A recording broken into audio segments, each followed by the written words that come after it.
Donato, Bilancia, and Gianfranco. Stevanin, a few centimeters less, a few centimeters more, and a long trail of blood. By Ciro Discepolo, from the book Delitti&Delitti, Donato Bilancia and Gianfranco Stevanin were among the bloodiest Italian serial killers. Donato Bilancia was the most productive of all, with 17 confessed crimes. The common thread that unites them, in my opinion, is certainly sexuality, but not only that. Let's start with Donato Bilancia and first read 3 short articles about him from the specialized press. https www.fanpage.it Attualità andrò all'inferno, ma chiederò scusa alle vittime le ultime parole di Donato Bilancia. I'll go to hell, but I'll apologize to the victims.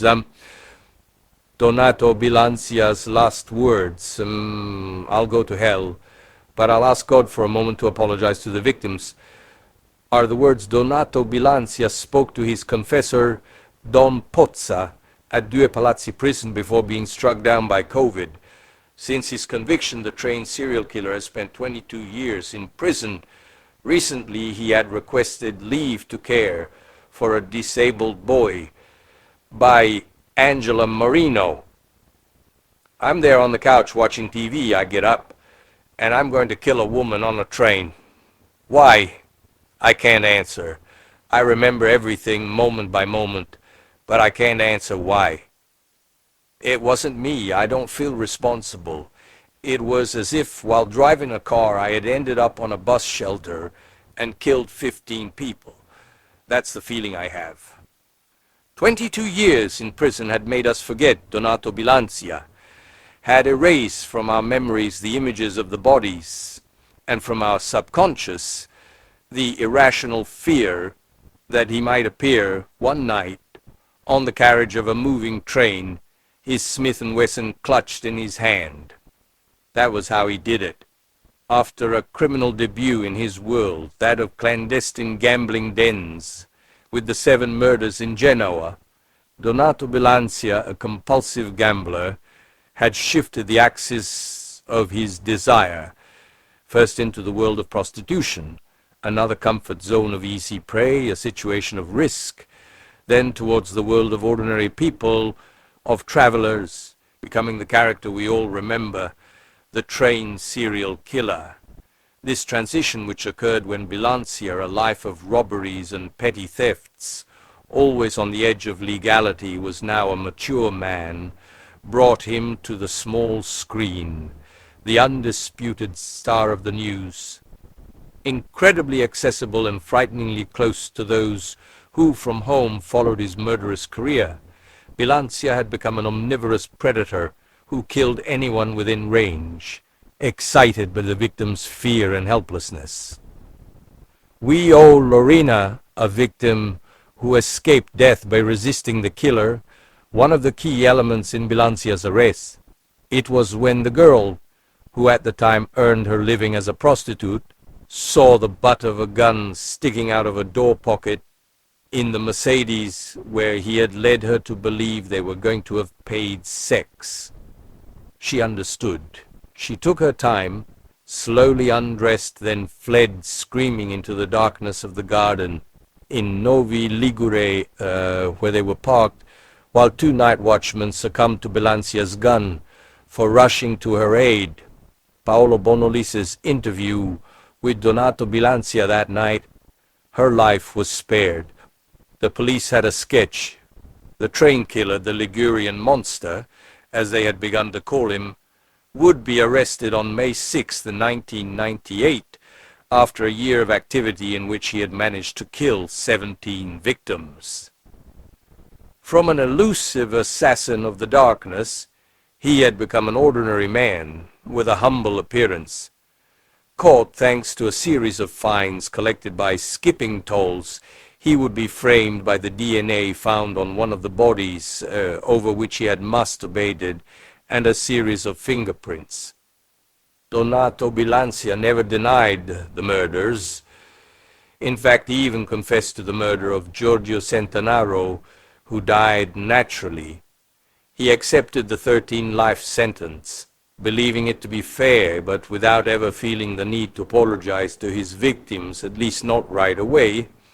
Two victims of the serial killer, he felt the need to explain, to tell his story. He would have done so with Franca Leosini, the queen of television confessions, but she said no, so he was interviewed in prison for the RAI program Domenica In by then-host Paolo Bonolis. "I deserve the death sentence," he said, touching the host with his hand across the table. He appeared on the air amid widespread controversy one Sunday afternoon, while Mediaset was discussing Big Brother. It was a scandal. After that episode, he ended up buried in solitary confinement in prison. No one spoke of it again. In silence, away from the spotlight, he had fought boredom by studying, earning a high school diploma in accounting and a degree in cultural tourism planning and management. Contrary to what he had told Bonolis, to whom he had declared himself an atheist, he had begun to think about God. He had recently requested leave to care for a disabled boy, but it was denied. He passed away, killed by COVID, telling his confessor, Father Marco Pozza, "I will go to hell, but I pray to God to give me a moment to visit the victims and apologize." An incomprehensible figure, criminologist and psychiatrist Massimo Picozzi, co-author with Carlo Lucarelli of a book on serial killers, highly recommended as it were, called him, "When a serial killer kills like Bilancia for personal motivation, revenge and pleasure, the investigative work is extremely difficult." Above average intelligence with an IQ of 120, yet disorganized, Donato Bilancia has never been classified as a profiler.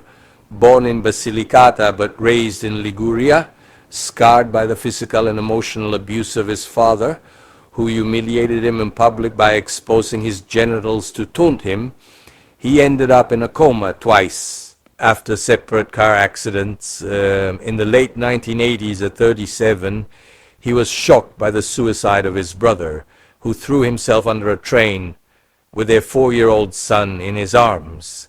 A compulsive gambler, he became known in the clandestine gambling dens as Walterino. He won money, lost it, gambled again.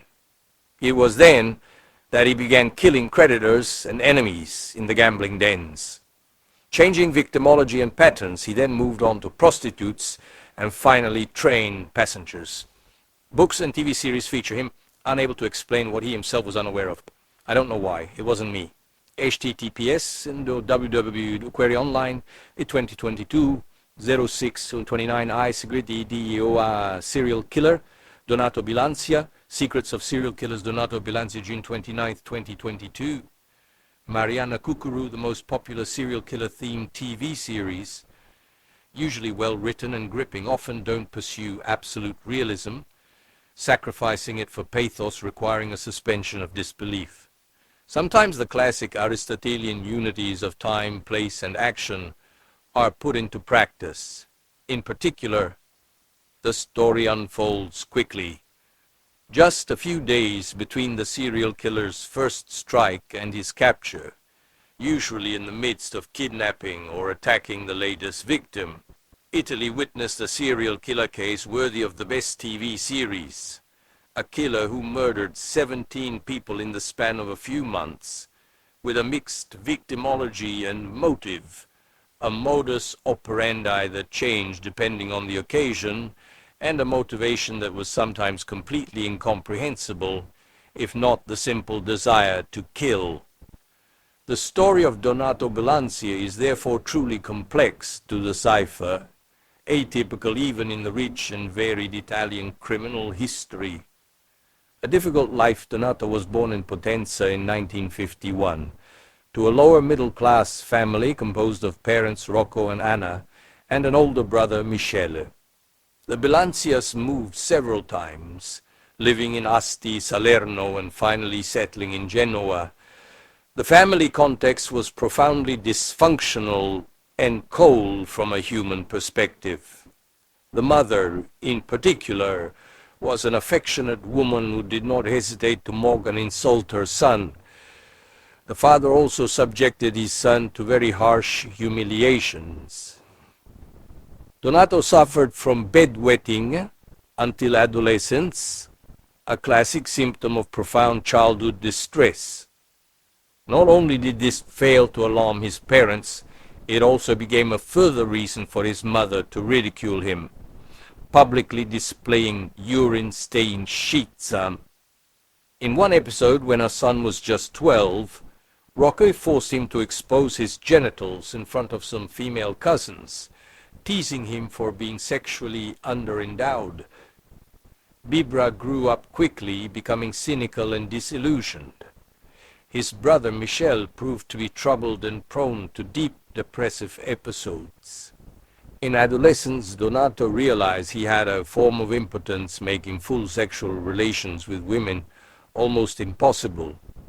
Donato attributed this difficulty to his underendowed nature, but it was probably more closely linked to a deep, latent hatred of the female gender. He was involved in several car accidents, 2 of which even left him in a coma. Like many future serial killers, he suffered head injuries that may have compromised the brain functions responsible for controlling impulses. These injuries neither cause nor justify violent behavior, but they can weaken the inhibitions of a person with aggressive tendencies. From a young age, he began living by his wits, committing petty thefts, even small ones, such as stealing a load of panettone from a van, or stealing modest sums of money from his schoolmates. As he grew up, he moved on to armed robberies and frequented clandestine gambling dens, becoming heavily addicted to gambling. After an abusive childhood, he then began what scholar Ruben De Luca calls the path of violence. This occurs when a person with criminal tendencies is led to increasingly consider outlaw or marginalized behavior as normal, coming to accept being seen as a delinquent by the society in which he lives, and considering himself part of a world of deviance, no longer even being able to imagine himself living a normal life. From his youth, Donato's life seemed like that of a future serial killer, almost textbook. Between the 1970s and 1980s, he was in and out of prison for robbery, theft, and illegal possession of weapons. His relationship with women was always problematic. He had some female friends with whom he engaged in sporadic oral sex, which he decidedly preferred to full intercourse. He frequents prostitutes in particular, and is always verbally aggressive toward women, calling them all the same, all sluts. If he has to insult a man, he often calls him a faggot. While Donato spent the 1970s almost exclusively in prison, the 1980s were far from easy either. In 1982, he was in yet another car accident, which left him hospitalized for a long time and left him partially disabled. In 1987, perhaps the most dramatic event in Bilancia's already complicated life occurred. His brother Michel committed suicide by throwing himself under a train, clutching his 4-year-old son in his arms, who died with him. The event profoundly shocked Donato, who fell into despair and developed an obsession with death and trains. Bilancia continued his life in gambling dens, trying to build a new identity, at least superficially. He worked as a salesman, called himself a businessman, and used several names, usually calling himself Walter. He smokes compulsively and manages to give the impression of being charming, charismatic, and well-groomed.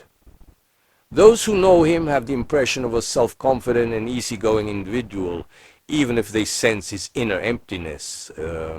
Occasionally, his violent nature emerges. In 1990, he was convicted of assaulting a prostitute. During these years, what today would be called gambling addiction or pathological gambling addiction became his reason for living. He often handles large amounts of money, even tens of millions of lire, but prides himself on always being able to pay off his gambling debts, even when taking out large loans. An intolerable offense. In 1997, Bilancia was 46 years old. While at one of the gambling dens he frequented most often, he casually overheard a conversation between the two managers, Maurizio Parenti and Giorgio Centanaro, who were discussing a scam against Walter and claimed to have defrauded him. Upon hearing this conversation, a kind of explosion occurs in Bilancia's mind. He connects the sentence to a loss of many millions he has just suffered and feels an immense rage erupt within him. I was stabbed for the umpteenth time by the same old idiot friend. This was the reason that made something incredibly violent explode inside me. Bilancia finds Centanaro's home from the license plate of the man's Fiat Punto. Knowing his nocturnal hours, he stakes out his house on the evening of October 16th and presents himself at his front door. The man lets him in, senses something is wrong, but doesn't immediately realize that Walter is armed and furious. With great clarity, Bilancia decides not to use the gun in his pocket, an illegally purchased Smith & Wesson .38 caliber, except to threaten Giorgio. A gunshot would make too much noise, so Donato orders Centanaro to undress and suffocates him with duct tape he had brought from home, which he also uses to tie him up. He then cleans the scene and removes the tape, being careful not to leave fingerprints.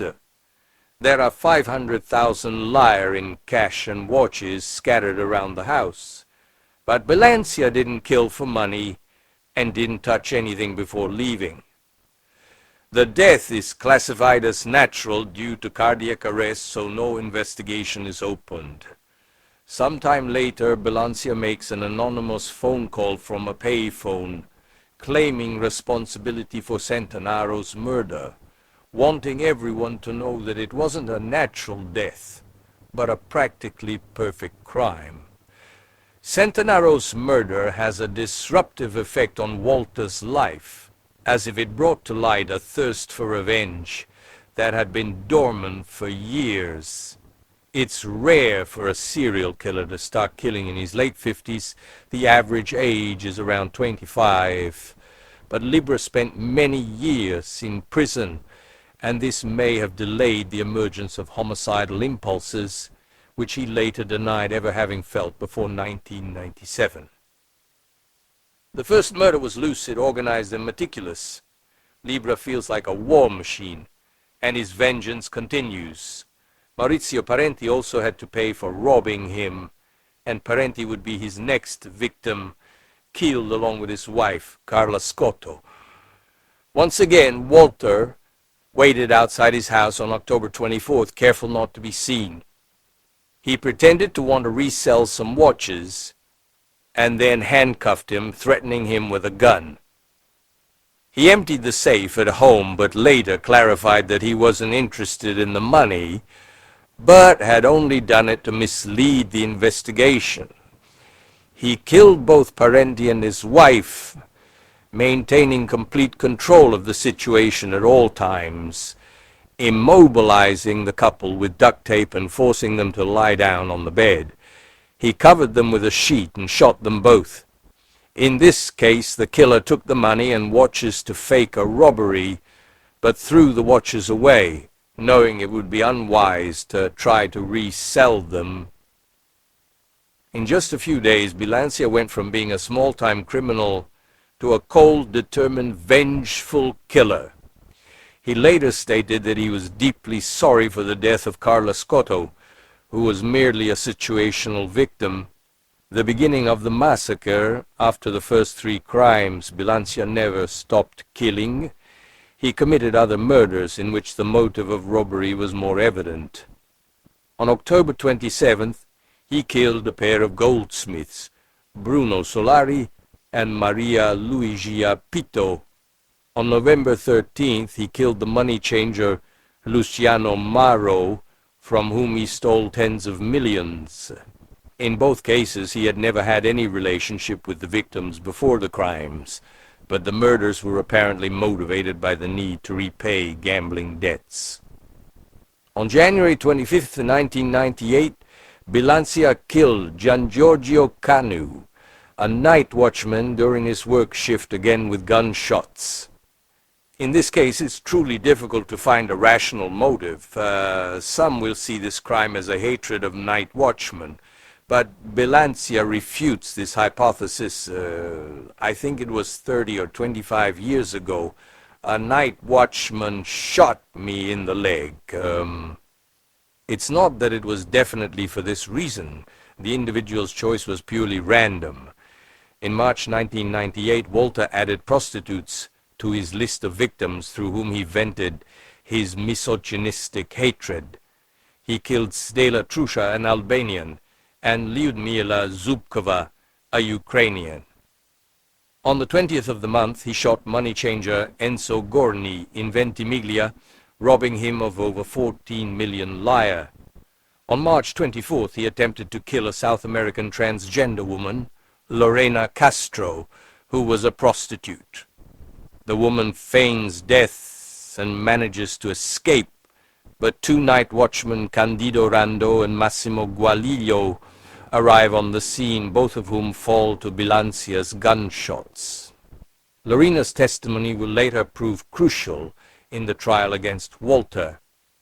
Between March and April, he kills two more prostitutes, Tessia Dodo, a Nigerian, and Cristina Valla, an Albanian. The girls lived a difficult and uncomfortable life, far from their families, as has happened in many similar cases, such as that of Gianfranco Stevanin. Foreign women who work as prostitutes rarely attract the attention of investigators and the press. They have no parents behind them who can pressure them to seek justice, and the investigations yield nothing concrete. During the same period, he massacres two women aboard trains, chosen at random, provided they were female. He waits for them to go to the bathroom during the journey, follows them and enters the restroom with a master key, as he has done in other crimes. Once with the victim, he threw a jacket over her head and shot her. This killed Elisabetta Sopetti, a nurse on the La Spezia Milan train, and Maria Angela Rubino on the Genoa-Ventimiglia route. Both were found covered by their coats, and traces of semen were found on Rubino's body. The killer had masturbated over the corpse. At the trial, Donato explained that the coat was used to hide from the viewer, and that he feared their gaze. On April 10th, Bilancia had a moment of compassion. He abandoned the murder of the prostitute Luisa Ciminiello, moved by her when she showed him a photo of her baby, and because Luisa calmly and skillfully told him that a friend of hers was arriving and that someone would be in soon. He robbed her of 300,000 lire, promising to pay her back, and ran away. The last victim to fall under Bilancia's Smith & Wesson was a gas station attendant who refused to give him credit, Giuseppe Mileto, killed on April 21st, 1998. The end of the line. The newspapers referred to him as the prostitute killer and the train killer, and investigators believe they are two different people bloodying Liguria. Furthermore, Donato strikes in several cities such as Genoa, Ventimiglia, and Albenga, making it more difficult for law enforcement to coordinate the investigation.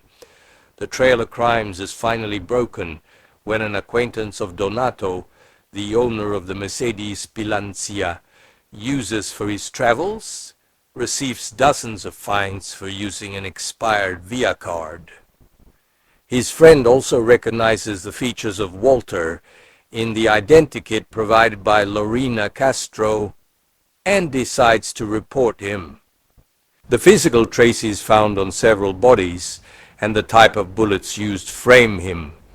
His apparent organization actually reveals many flaws. 8 days after his arrest, Bilancia confesses to all his crimes, beginning to recount what he calls the consecutio temporum, providing even the most minute details regarding the crimes. He calls himself a lucid madman, unable to explain the motives behind his actions. I provide technical information, but not motivation, he states at the trial. Bilancia defies easy explanations. He kills with mixed victimology, weapons and motives, as did, for example, the American Pee Wee Gaskins. His victims are chosen for money, revenge, or power. There are situational victims like Carla Scotto, or those who represent symbolic revenge, like Elisabetta Sopetti and Maria Angela Rubino. Interestingly, Bilancia's first victims did not attract much media attention. Liguria was plunged into panic only after Zopetti's murder on the train. A woman well integrated in society and with a regular life, unlike Walter's previous victims. Bilancia, declared competent by 2 expert reports, although likely suffering from personality disorders, was sentenced to life in prison 13 times. He committed 17 murders in just 6 months, making him one of Italy's most prolific serial killers, worse than the monster of Florence. In prison, Bilancia remains a braggart and histrionic, but tries to clean up his image by remotely helping a poor family and a disabled boy. Italy's most fearsome serial killer fails to defeat COVID, which kills him on December 17th, 2020. His last words are said to have been, "I'll go to hell, but I'll ask God for a moment to apologize to the victims." Notes: Peter Paoli, Serial Killers in Italy, Franco Angeli, Milan, 2002, ppb 203-205. R. De Luca, Serial Killers Newton Compton, Rome 2021. MC Newton, Dizionario dei Serial Killer, Newton Compton, Rome 2005, pp 37-38. F. I. De Luca, Fenomenologia dei Serial Killer, Europolis, Rome 2002, pp 150-153. Ibidem, pp 172-173. Pitt De Pasquali, Serial Killer in Italy, Franco Angeli, Milan 2002, pp 203. R. De Luca, Serial Killer, Newton Compton, Rome 2021, pp 166. Zon Jot Tepsoli, oralcrave.com 2020. On lo Sistin, nella storia di Donato Bilancia, il serial killer della Liguria, and Google Inc. vignette. The story of Donato Bilancia, the serial killer of Liguria, posted by Alessio Pizzici. This story is part of the book Disturbed. The crazy stories of the most perverse serial killers of modern times. The story of Donato Bilancia is the story of a crime story that shocked all of Italy. A long trail of crimes that in the late 1990s terrorized the Ligurian region. A nightmare that lasted 6 months, resulting in a total of 17 victims. The killer of prostitutes, March 9th, 1998. Varazze. A man is walking his dog on a suburban street when he suddenly comes across a body. It is the lifeless body of a woman. The witness alerts the authorities, who identify the victim, Stella Truja, a 25-year-old prostitute. She was killed with a gunshot to the back of the head, fired from a .38 caliber pistol. Investigators begin to question this seemingly inexplicable crime, which will soon prove to be more than just an isolated case. March 18th, Pietra Ligure. Another body is found near the Santa Corona Hospital. It is that of Lyudmila Zubskova, 23, a prostitute. She was also killed by a gunshot. Only 9 days have passed since the other murder, and the similarities are numerous, perhaps too many. A doubt begins to arise. What if there was a dangerous serial killer on the loose? A question that will unfortunately be confirmed in the following days. On March 24th, the killer strikes again, but something goes wrong. The victim manages to survive. It's Lorena, a transsexual who had been alone with the killer. The witness reports that the man drove her in a car near a villa. Lorena senses something strange and attracts the attention of two night watchmen who were passing by, Massimiliano Gualiglio and Candido Rando. The two guards decide to call the station, but at this point the man shoots them both and then also hits Lorena, who miraculously survives. The killer, believing her dead, walks away. A sketch of the subject is also provided. March 29th. Cogoleto. Another body is discovered. It's another prostitute, Tessia Dodo, killed with 3 gunshots, a .38 caliber. There's no longer any doubt. There's a serial killer stalking the Ligurian region, killing young women on the streets. But something from this moment on will begin to change. The train killer, April 12th. A terrible discovery is made on the La Spezia-Venice intercity train. The lifeless body of Elisabetta Zoppetti, a 32-year-old nurse, was found inside the bathroom, killed with a .38 caliber gunshot to the back of the head. A seemingly unrelated murder, both in location and victimology, even though the weapon is always the same. Has the killer changed his target? Only a day passes, and another prostitute is killed. It's Mema Valbona, the same gunshot, April 18th. A body is discovered in the bathroom on the Genoa-Ventimiglia train. The victim is Maria Angela Rubino, 32, killed in the same manner as Elisabetta. At this point, the entire area is in a panic. The prostitute killer is also the train killer, a loose cannon, unpredictable, who selects his victims completely randomly and strikes with shocking frequency. A man who must be stopped as soon as possible. The turning point comes when the Carabinieri receive a report from Pino Monello, a man who had sold his Mercedes some time ago to a friend, Donato Bilancia. The transfer of ownership had not yet been formalized, and Pino reports continually receiving fines for unpaid highway tolls. There is a very suspicious element. Many of the fines were issued in areas near the crime scenes. And then there is the identikit, which matches Donato's face. Investigators decided to take a DNA sample from him, and the results match the genetic traces found on Maria Angela Rubino's body. On May 6, 1998, Donato Bilancia, 47, was arrested, the confession and the first murders. Bilancia immediately confessed to both the prostitute and train crimes. But it didn't end there. He also began to plead guilty to other murders, something no one had suspected until then. Donato began to tell his story, starting with the first episode that triggered his murderous rage. Bilancia was an avid gambler, also involved in robberies and thefts. These activities had earned him several prison sentences, but they had now become part of his lifestyle. He regularly went to clandestine gambling dens with his best friend Maurizio Parenti. In the summer of 1997, Donato was taken by his friend to a gambling den. Maurizio assures him that things are serious there. Things go well at first, but after the first time, Bilancia begins to lose a lot of money gambling. However, he trusts his friend and continues to frequent the place. One evening, Donato goes to the restroom and overhears a conversation between Maurizio and the owner, Giorgio Centenaro. The two are talking about him, and at a certain point, Maurizio says, "Did you see how I managed to hook him and bring him here?" Bilancia realizes he's been scammed by his trusted friend. Maurizio's betrayal is a terrible and unexpected blow for him.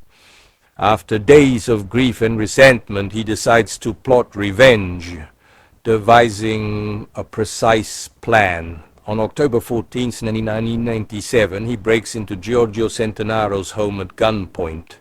Once inside, he immobilizes him with duct tape and then suffocates him to death.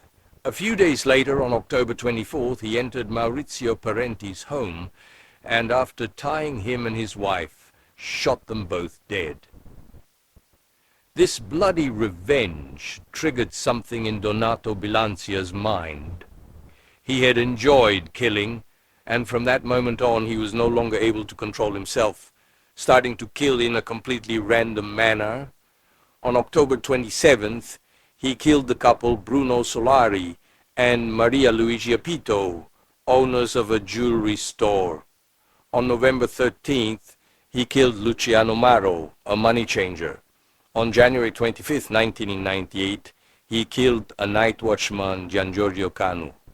Another money changer, Enzo Gorni, unfortunately met Bilancia's murderous rage in March 1998. His last murder dates back to April 20th, when he killed gas station attendant Giuseppe Mileto following an argument. All the victims were killed by gunshots.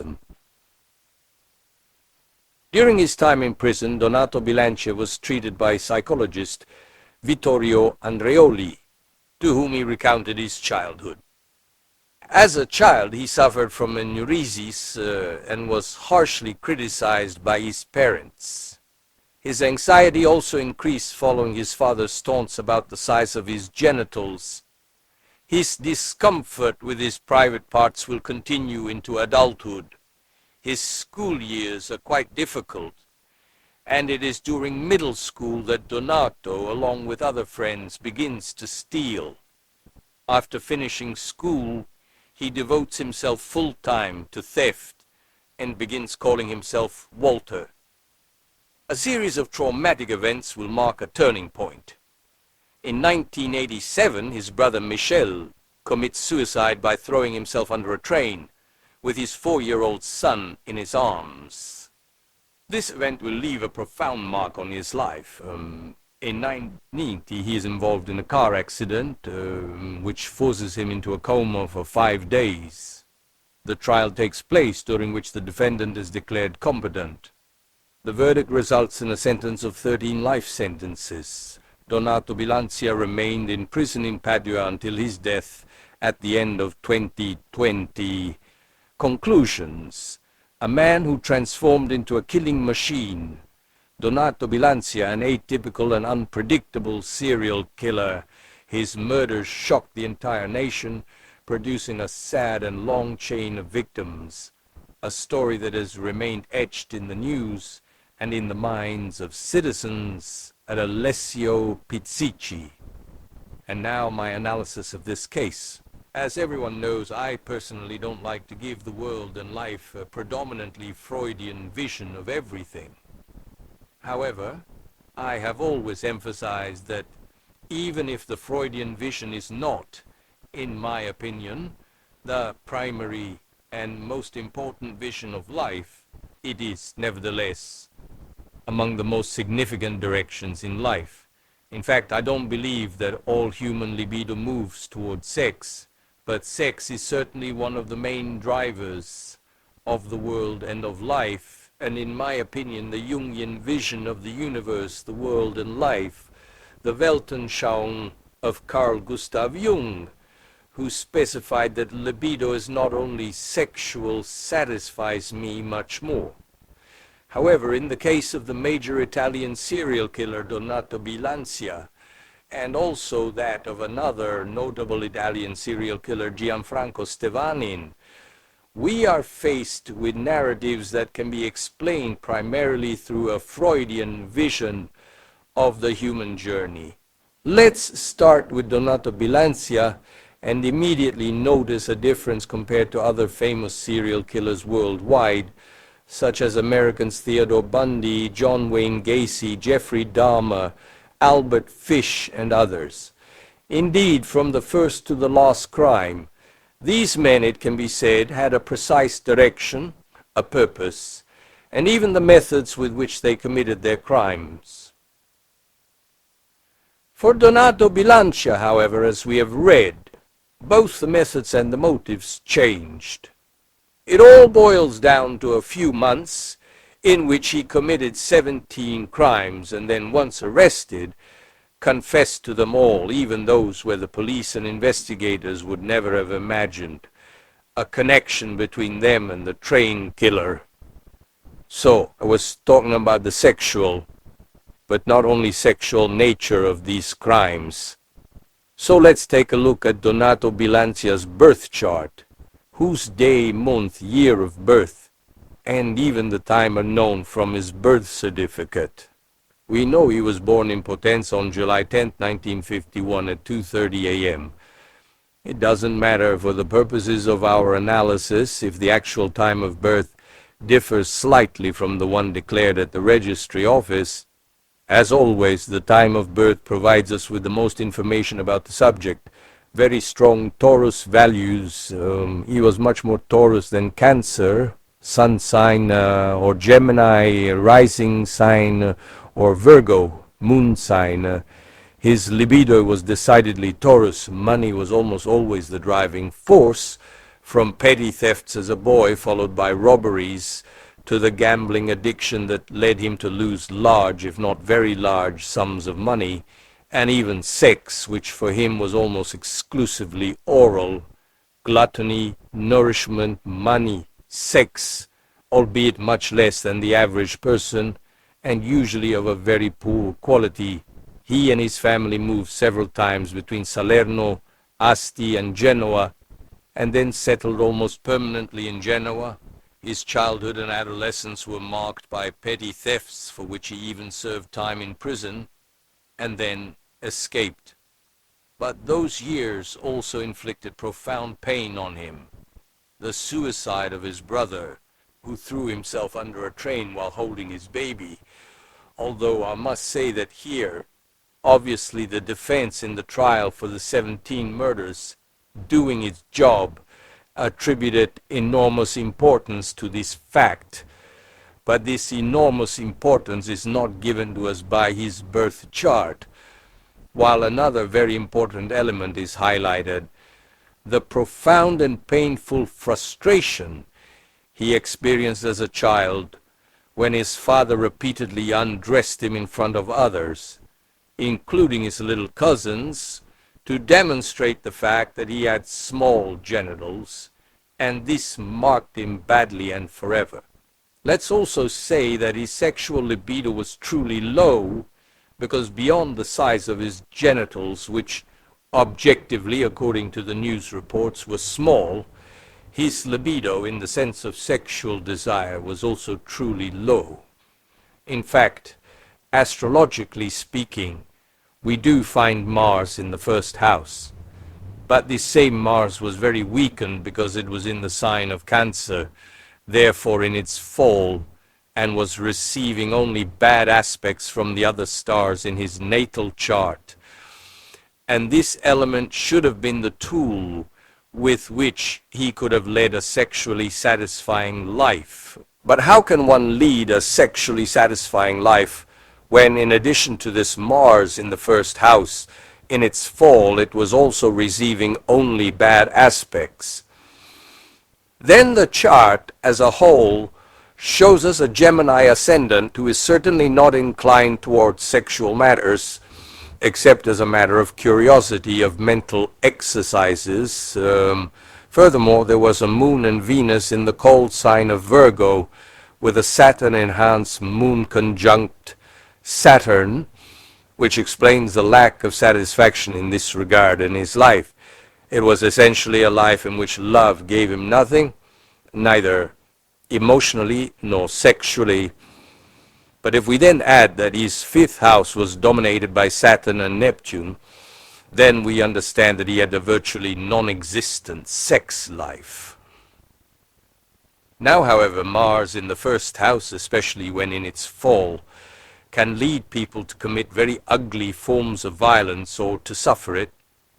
And there, indeed, something serious happened in those few months when he committed the 17 murders we mentioned. However, they did not have a single origin, as is the case with the most famous American serial killers, for example, targeting a particular type of sexual prey. These murders range, let's say, across the spectrum of prey, from prostitutes to completely normal women whom he struck almost randomly. Consider some train victims who were truly random, and then also men who were killed, some almost by accident.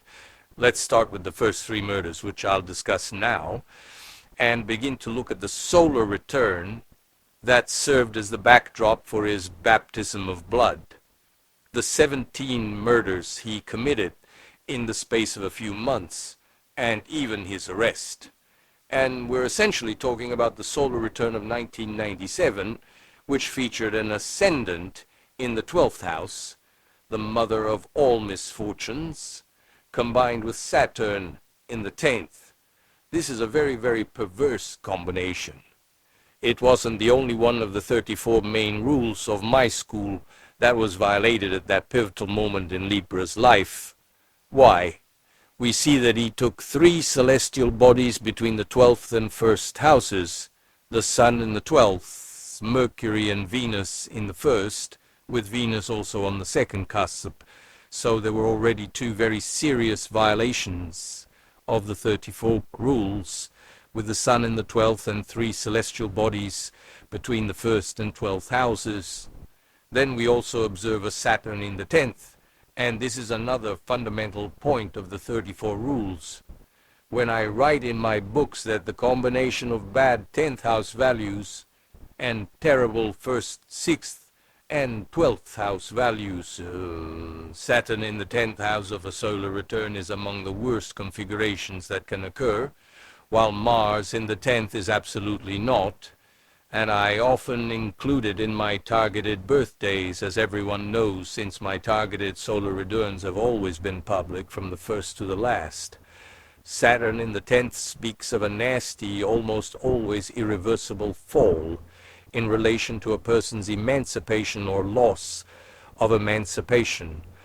A ditch that opens up before a person and sends them plummeting.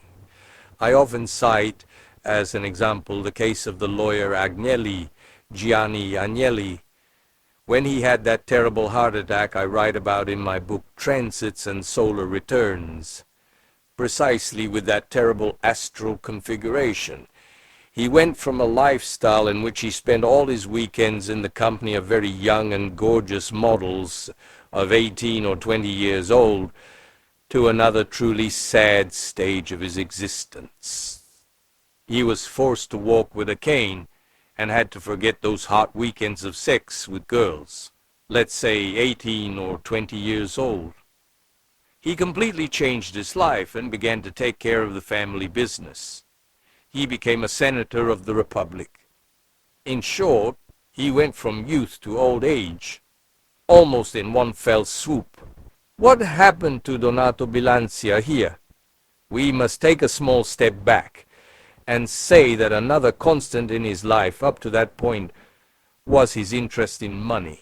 We've already mentioned that he was a thief as a boy, but I haven't yet specified that he was also a gambler.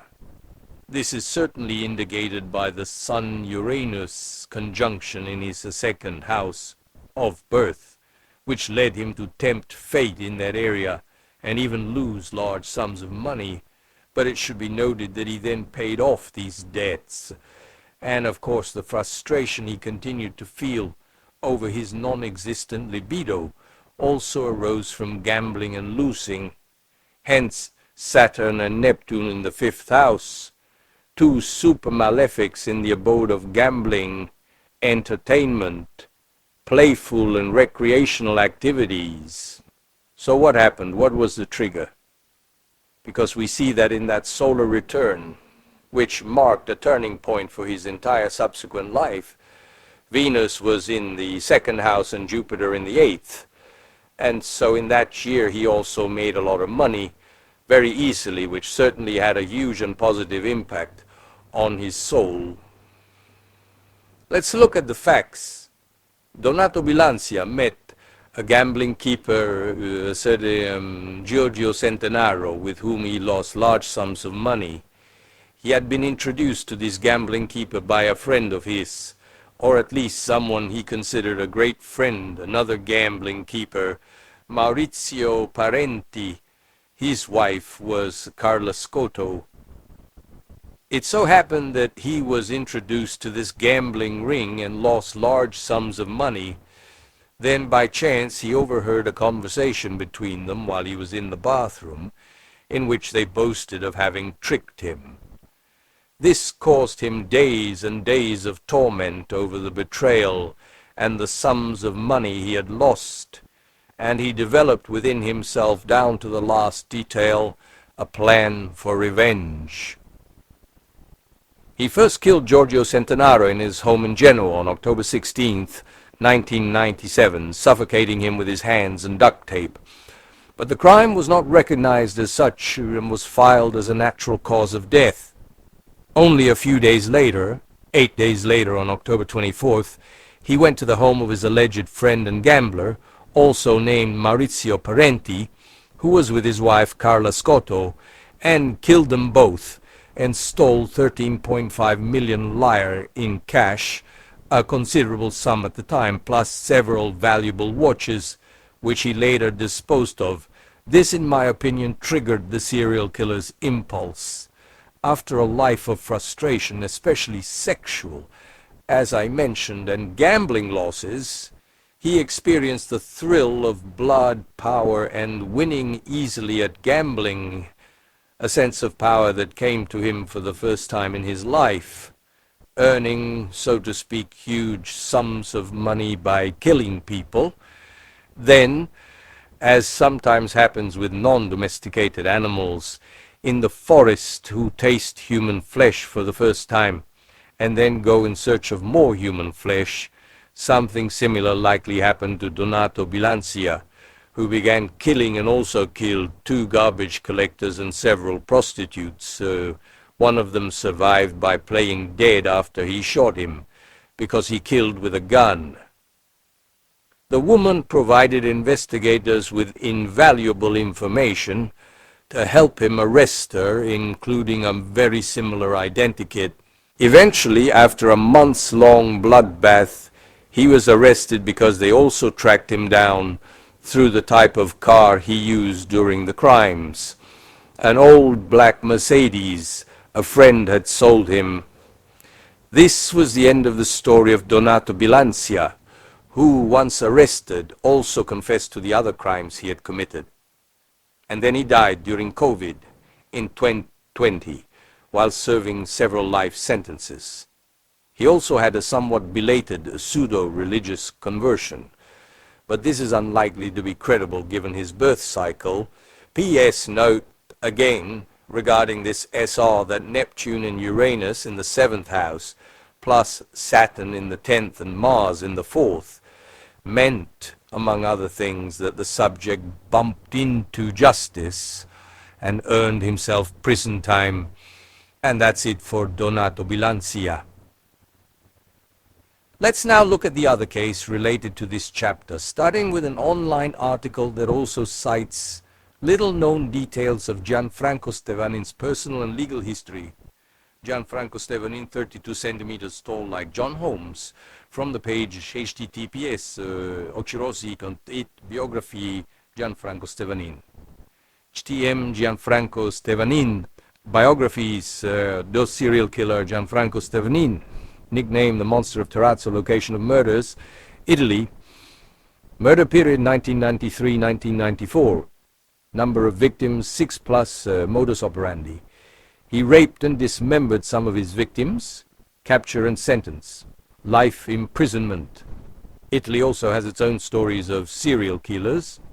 If we can safely say that Donato Bilancia is the most prolific Italian serial killer, then Gianfranco Stevanin is certainly the most perverted, a sexual maniac, the king of fetishists and the Landru of the lowlands, as newspapers of the time liked to call him. Stevanin enjoyed extreme sex, bondage, and fetishes. Unfortunately, his occasional partners didn't always manage to escape the sexual encounter alive. Gianfranco Stevanin was born on October 2nd, 1960 in Montagnana, a small village in the province of Padua. His parents were Giuseppe Stevanin and Noemi Miola, 2 landowners who lived off the income from their land. They didn't even buy food. Giuseppe Stevanin took care of the slaughter of the livestock. Gianfranco always refused to help, because he was disgusted by killing and disemboweling animals.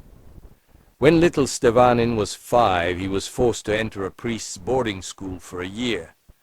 His mother was having a very difficult pregnancy, which ultimately resulted in a miscarriage, and the couple was unable to care for their young son. Back home, Stevanin began helping out in the fields, but was soon the victim of a ridiculous accident. He slipped in the mud and in the fall hit his head on a farm implement. The accident didn't just cost him 4 stitches. Gianfranco's overprotective parents decided to send him to a boarding school run by nuns, thus preventing their boy from hurting himself again in the fields. Stevanin spent his elementary school years, middle school, and the first 2 years of high school at the boarding school. He began to miss his parents and began to rely solely on himself. At 13, he also had his first sexual experience. He was used by a 24-year-old married and unsatisfied woman, but Gianfranco didn't resist. Stevanin returned home in 1975 at the age of 15. Evidently, he wasn't a very lucky boy, because less than a year later, on November 21st, 1976, his life took another turn for the worse. Gianfranco, a motorcycle and motocross enthusiast, fell from his bike and suffered a serious head injury. He fell into a coma for a couple of weeks and after a month required very delicate surgery. He was released from the Verona Polyclinic in January, the accident having significantly changed his life.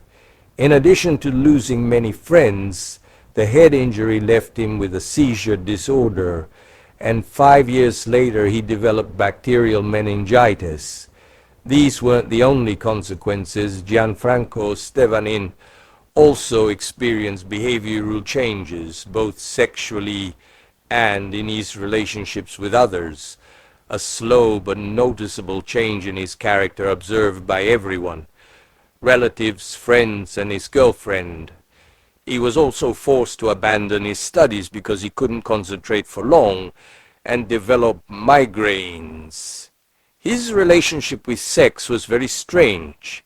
He was obsessed with pornography and enjoyed photographing his friends naked or in lewd poses. His first real girlfriend, Donatella, was forced to wear risque panties bought at the market for 2 years.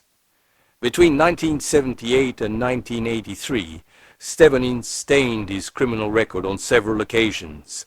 Feigning a crime, he pretended to be kidnapped and called his parents to demand a ransom.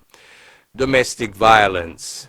He pretended to have a gun in his pocket and forced a girl to accompany him to a party. And robbery, again pretending to have a gun in his pocket, he forced a girl to give him her jewelry.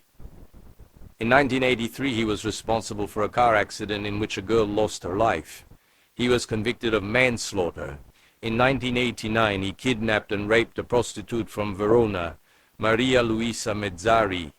His latest crime remained unknown for several years, coming to light only during the trial when Gianfranco Stevanin was already a monster in Italy.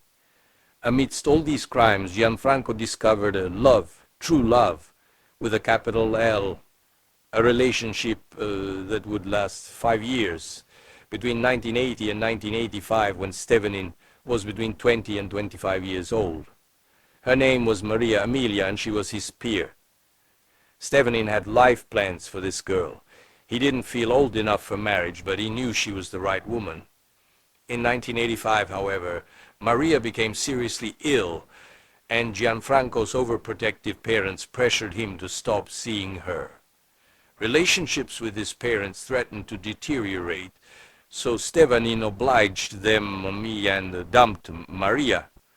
When, after some time, he returned to seek her out, she had rebuilt her love life. Stevanin suffered greatly. After this failed love story, Gianfranco Stevanin will have no further romantic relationships. His view of women also changes from good to bad, and they are considered mere stopgaps to pass the time with. Gianfranco begins to discover casual sex, the kind of one-night stand he enjoys. He begins frequenting prostitutes around the Veneto region and begins to develop a deep interest in hardcore sex. Within a short time, Stevanin transformed his farmhouse into a sort of private red light club, complete with videotapes, porno magazines, vibrators, lace panties and garters, studs and leather catsuits, straps and balls of various sizes. He prefers to spot prostitutes on busy streets and charms them, posing as a TV producer, an agent looking for top models, a photographer, a motorcycle champion, or an airplane pilot. He retained his passion for photos. He collected 7,000 of them, portraying himself with his occasional companions, especially while making love. Sometimes he'll have his measurements taken, 32 centimeters, like John Holmes, his great idol. He enjoys shaving the girls he spends the night with because he has a great dream to one day create a pillow stuffed with female pubic hair. He ties his partner's hands, forces her to wear hoods or gag her, often adding drugs and extreme sex. Not all the girls are lucky enough to escape alive. One dies because during intercourse, Stevanin squeezes his arm too tightly around her neck. Another dies because Stevanin wants to try bondage with a nylon bag over her head. Another dies because he tightens his hands around her neck while she orgasms. These obstacles don't scare the cold and merciless Venetian serial killer at all. Gianfranco quickly transforms his private club into a morgue, dissects the bodies, cuts off the limbs, and dismembers the torso. He shaves the heads and makes them disappear, hiding everything in the nearby countryside.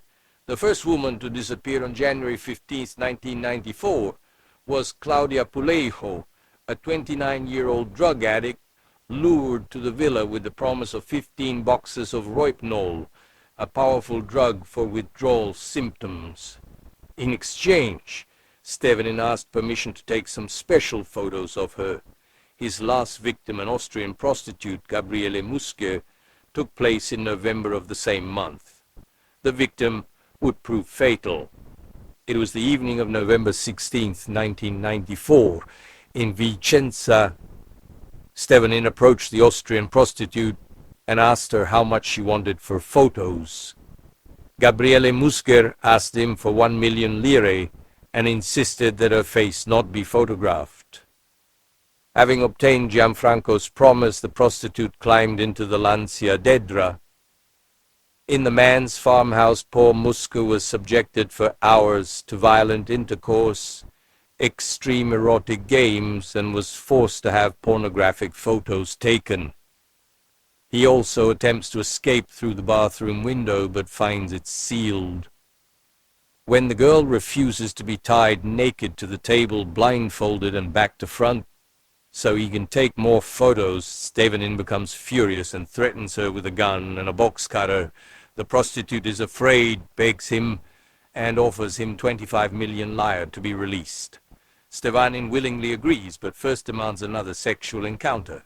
The two then get in the car, heading to Gabriele's house, where the 25 million lire are. At the Vicenza Oves toll booth, while Gianfranco Stevanin is busy paying the toll, Gabriele Musker mocks him, jumps out of the car, and runs toward a traffic police patrol car parked nearby. The woman reports her client for sexual assault, and when a toy gun with its red cap removed is found in the car, the police are forced to arrest Gianfranco Stevanin. While Stevanin was in custody, his father died of lung cancer. The first searches were also carried out at his home in Terrazzo, a small village in the province of Verona. During the searches, the Carabinieri found various incriminating materials, which were immediately seized. A box cutter, 2 toy guns, underwear, women's clothing, women's handbags, and the documents of 5 women. They also seized approximately 150 photo containers for a total of over 7,000 photographs, undeveloped negatives, dozens of pornographic videotapes, a blonde hairdo, containers with pubic hair, pornographic magazines, letters to lovers and girlfriends, holy cards and images of sacred books, especially Padre Pio, magazines, novels, medical encyclopedias, anatomy atlases, volumes on the use of the camera, and finally the famous files on the performances of several women, which would be crucial in connecting him to the victims.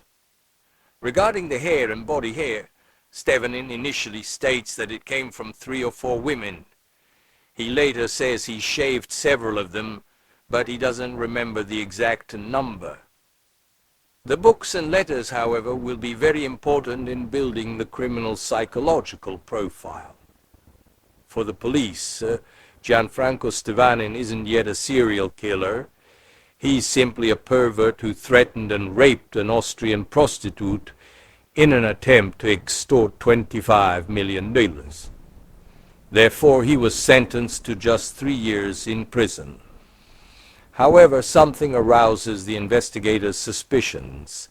Among the documents and clothing found during the searches of Terrazzo's house, there are also those belonging to Biljana Pavlović, a 25-year-old Serbian waitress living in Arsignano, Vicenza, who hasn't been heard from since August 1994, and Claudia Pulejo, a 29-year-old drug addict from Legnano, Verona, who, as we've already seen, disappeared on January 15th of the same year.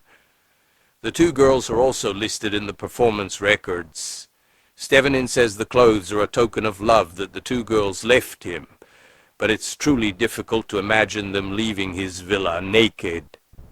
And where to go? On July 3rd, 1995, also in Terrazzo, not far from Stevanin's home, a farmer found a sack containing a body in a long disused ditch. Almost a year had passed since the arrest of the perverse Gianfranco Stevanin, and thanks to an incredible stroke of luck, his first victim had emerged. It would be another year before the killer confessed his crimes. But meanwhile, the investigation began in earnest, led by the Carabinieri and a new magistrate, Maria Grazia Omboni. 3 days after the chance discovery, Stevanin, now under investigation for voluntary homicide and concealment of a corpse, was transferred to the maximum security prison in Montorio, and the bulldozers arrived in Terrazzo, November 12, 1995. The body of a young woman was found, folded in half, wrapped in a large blue agricultural tarpaulin, and buried about 80 centimeters deep. Unlike July 3rd, this time the discovery was not accidental, and more importantly, it wasn't just anywhere. The body was buried on a farm owned by Gianfranco Stevanin's family. After DNA tests and facial reconstruction, it was confirmed that the body was Biljana Pavlović, December 1st, 1995. The third and final body was exhumed, still wrapped in a cocoon of plastic wrap, Claudia Pulejo. In the space of a few months, Gianfranco Stevanin went from being a rapist to the monster of Terrazzo. The murders Stevanin is accused of are not just the 3 linked to the bodies found, but 5, 2 of which are only suspected. Among the photos found during the searches, Roswitha Adlasenig, a long-missing Austrian prostitute, was identified, while another photo shows a woman, never identified, depicted in an extreme erotic act and apparently lifeless. A tug-of-war begins between the investigators and Gianfranco Stevanin. The man recounts things, then denies them, has memory lapses, and seems confused. Only later will we discover that it's all a sham, to appear incompetent and to escape justice. Meanwhile, the 3 mandatory expert reports for these types of trials are also being prepared. 1 ex officio, 1 from the defense, and 1 from the prosecution. The experts meet with the defendant several times. They discuss his life, especially his mother, and ultimately draw their conclusions. According to the prosecution's and court's experts, Gianfranco Stevanin is a healthy, reasonably intelligent, IQ 114, and calculating individual. He suffers absolutely no psychosomatic or behavioral disorders. His relationship with his overprotective mother and the misadventures of his life have undoubtedly affected him in some way. However, he is capable of discernment and can therefore be tried. The defense's experts have a completely different opinion, attempting to trace all of Gianfranco's problems back to that fateful motorcycle accident in 1976. According to the defense, following the accident, Stevanin suffered from a complex organic psychopathological syndrome of post-traumatic origin, clearly demonstrable on a structural and functional level, CT and MRI scans, which affects both frontal lobes, the right temporal lobe, and some deep structures of the limbic system, the seat of instincts, aggression, and memory. Simply put, as a result of the accident, Stevanin suffered from memory and behavioral problems, making him aggressive and forgetful. Between July 19th and August 23, 1996, Gianfranco Stevanin finally decided, in his own way, to confess to 4 crimes. 4 girls died in his arms, 3 during extreme sexual intercourse, and 1 pulejo from a heroin overdose. It took 3 interviews to better define the 3rd victim's story. She was a university student whom he had met only 3 or 4 times. Stevanin explains the crimes in a strange way, as if they were dreams, distant memories, moments when he acted without knowing what he was doing, and he dismisses many details with a cold, "I don't remember." He recounts in the form of deductions or presumptions that he dissected the student's body in order to hide it. He first cut off her limbs, her legs, then her arms, obtaining 2 pieces from each limb.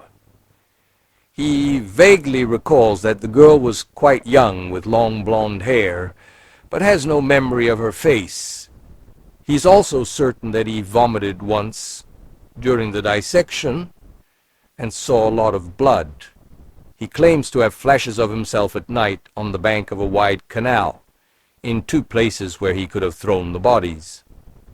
In short, Gianfranco Stevanin is not only a perverse murderer, he's also a great actor, and his best performance is undoubtedly that of the madman. This charade would enormously prolong the investigation and the subsequent trial, forcing the court to conduct numerous psychiatric evaluations and further investigations. The body of this mysterious student was never found, either in the river or elsewhere. In September 1996, the Terrazzo monster further complicated things. Journalist Alessandra Vaccari received 5 letters with death threats, written and sent by Giuliano Baratella, a mentally unstable criminal who was Gianfranco Stevanin's cellmate. In the letters, Baratella also accused himself of being the perpetrator of the crimes unjustly attributed to the suspect. While the court attempted to persuade Stevanin to confess to having written the letters and dictated them to Baratella, on September 24, 1996, another body was found along the banks of the Adige River, that of an unknown young woman, hairless and in an advanced state of decomposition. The identity will remain unknown, but this body also ends up in the Stevanin investigation. On October 6, 1997, after yet another psychiatric evaluation declared him fit for trial, the trial against the monster of Terrazzo finally begins. Gianfranco Stevanin is charged with 5 murders, aggravated by premeditation and concealment of a corpse. Gianfranco's mother, Noemi Miola, will also be tried separately. According to investigators, she has long been aware of her son's homicidal activity, but has always protected him.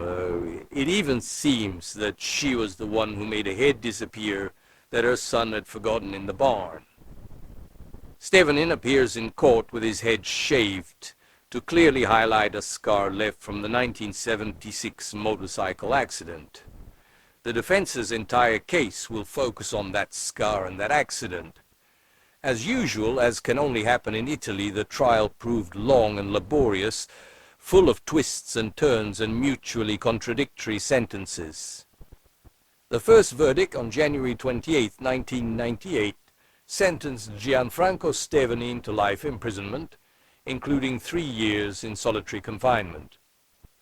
Subsequently, the Assize Court surprisingly acquitted the defendant due to lack of mental capacity.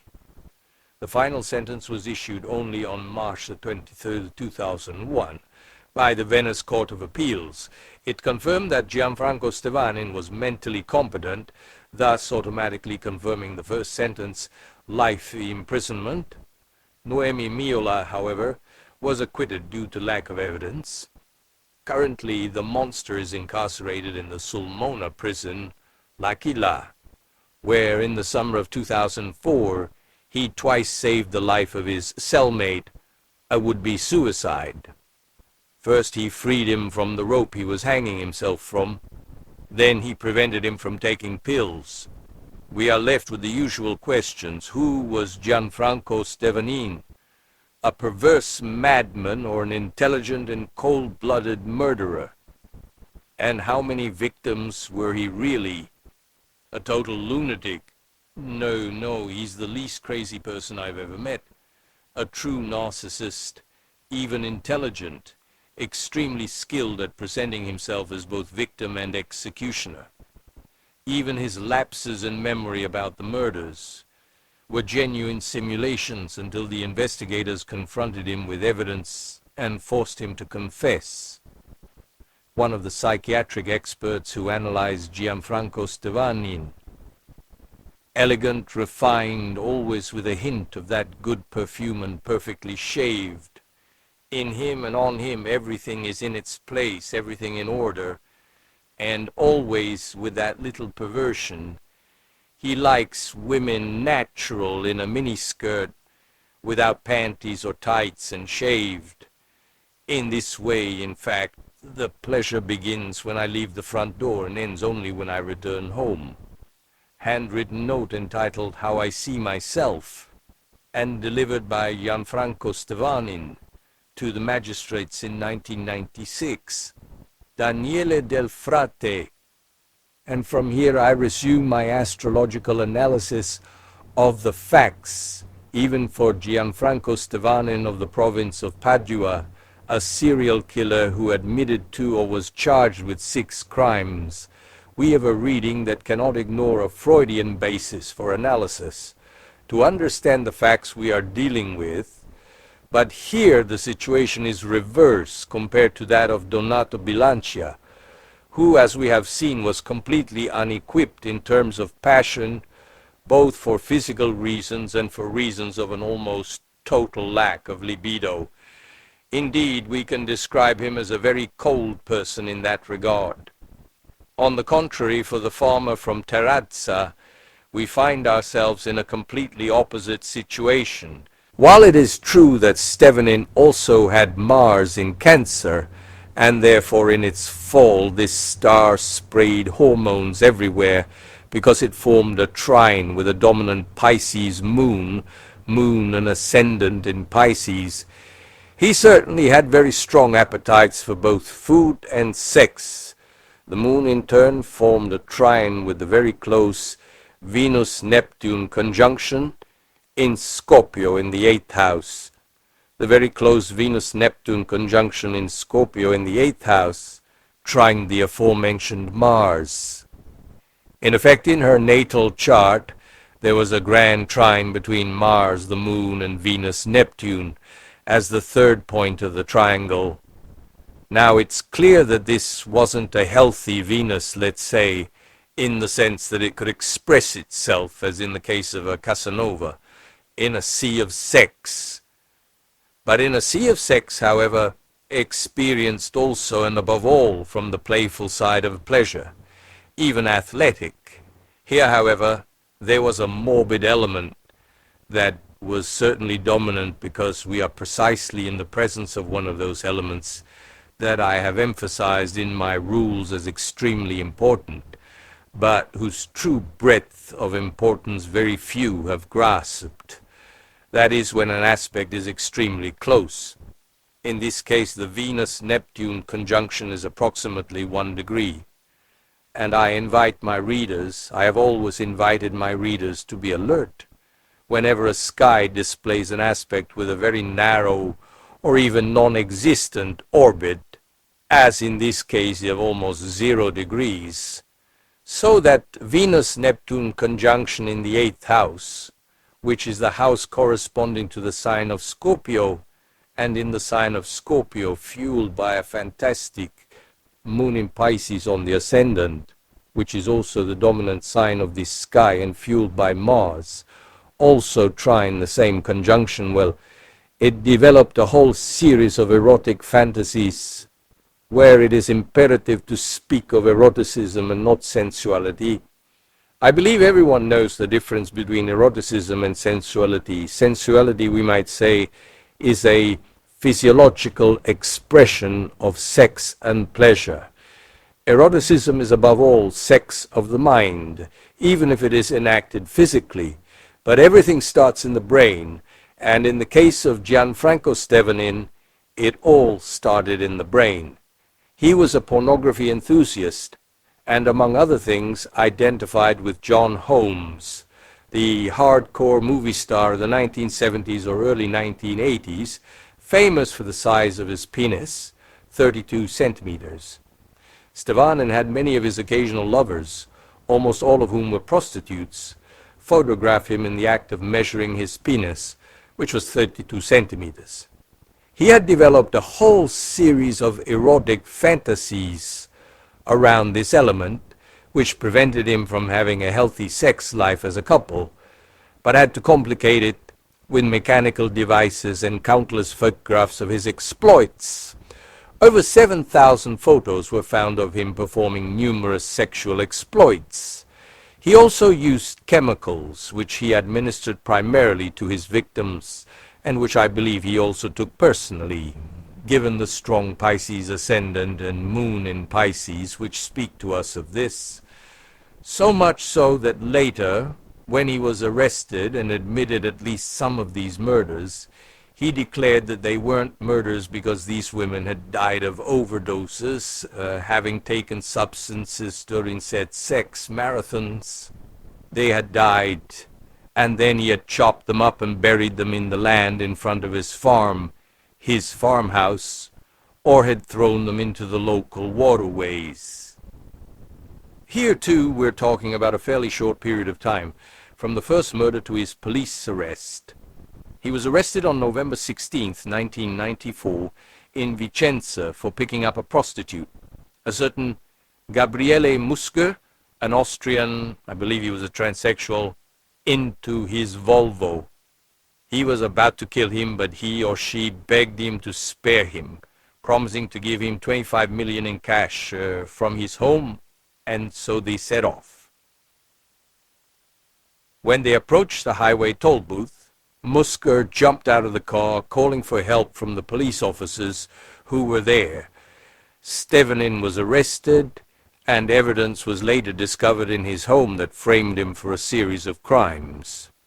It seems that since August 1994, there has been no news of what was likely his first victim, Claudia Pulejo, a drug addict to whom he supplied Rohypnol, a benzodiazepine, for withdrawal symptoms, and who was apparently the first of his 6 victims. Therefore, we can affirm that in the case of the Terrazzo monster, as he was called, or the Landro of the Bassa, but he also called himself John Holmes for the reasons already mentioned, the subject was arrested and later admitted, or was found guilty of 6 murders, for which he is still serving a life sentence. His lawyers have repeatedly tried to emphasize the enormous scar that runs across the entire right side of his forehead and head, which is related to a motorcycle accident he had as a boy. The defense clearly tried and still tries to argue the case of alleged semi-mental insanity, which has never been recognized by the judges.